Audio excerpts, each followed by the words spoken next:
Bienvenidos and welcome to another episode of Spain on a Fork. Today we have such an exciting show as we're grabbing some basic pantry staples such as canned tuna, canned tomato sauce, and pasta, create a super delicious recipe. We're talking a one-pan spicy tuna pasta. And let me tell you, this dish has layer upon layer of so many amazing flavors. It's easy to make. Like seriously, on a scale from 0 to 10, 10 being the hardest, this is probably a -1.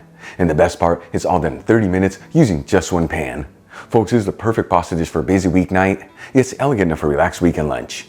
Either way, make sure you enjoy it next to a crunchy baguette and of course a bottle of Spanish red wine, more specifically from the region of Jumilla, as their bowl wines really stand up to food like this. You can have yourself a fabulous meal. Alright, let's just jump right into this. I'm going to drain 2 cans of tuna in olive oil into a fine sieve with a bowl underneath. Size of the cans that I'm using are 4 ounces, which is 110 grams each. Link where you can get the Spanish tuna I'm using in the description box below.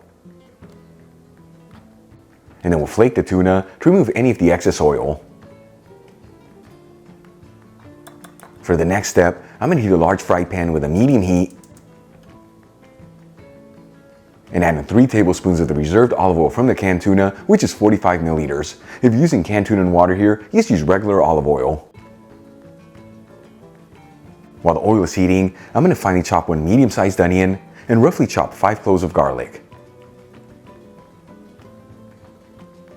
Then we'll add in the chopped ingredients into the hot fry pan.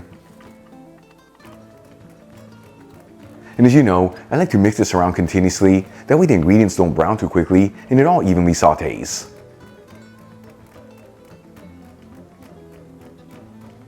After about 4 minutes, and the onions are slightly translucent, I'm going to add in half a teaspoon of sweet smoked Spanish paprika, which is 1.25 grams,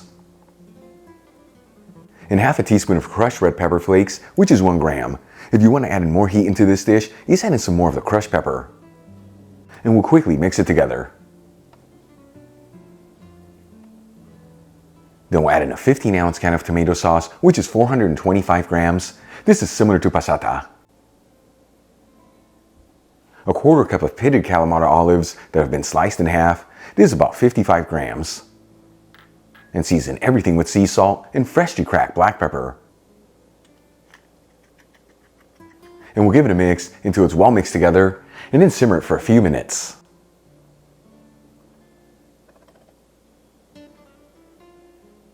After simmering the tomato sauce for about 3 minutes and it's slightly thickened, I'm going to add in 3 cups of vegetable broth, which is 720 milliliters. You can also use chicken broth here, or even water if you like. You just make sure to season accordingly if you're using water. Either way, link on how to make my homemade veggie broth in the description box below. And we'll turn it up to a high heat and give it a gentle mix. Once it comes to a boil, it's time to add in the pasta. I'm using penne pasta, but you can use whatever type of thick cut pasta you like. I'm going to measure out 8 ounces, which is 225 grams, and add it into the pan. And you don't have to mix the pasta around continuously, but do get under every 2 minutes or so, that way it doesn't stick together and it all evenly cooks.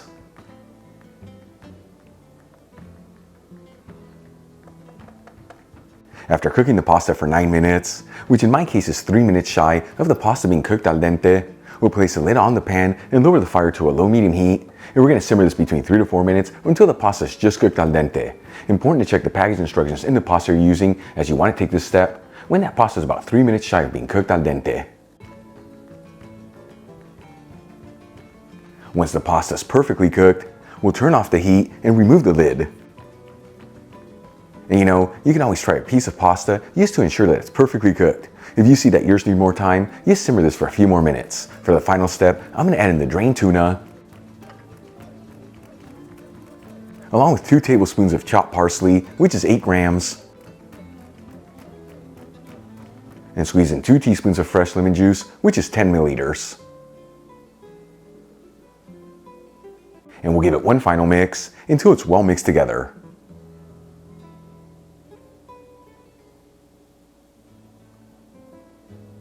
And you can serve this directly out of the pan or transfer it into serving dishes. Either way, check it out. Our one-pan spicy tuna pasta is done. Easy to make, simple ingredients, and all done in 30 minutes using just one pan. Just give this a try and see how it turned out. I'm telling you, I'm such a huge fan of pasta dishes, so this I cannot wait to sink into. Smells amazing. Here we go.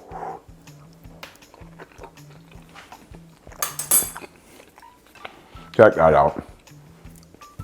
You know, there's something magical about one-pan pasta dishes because the starch season, they're giving it such an incredible texture and flavor.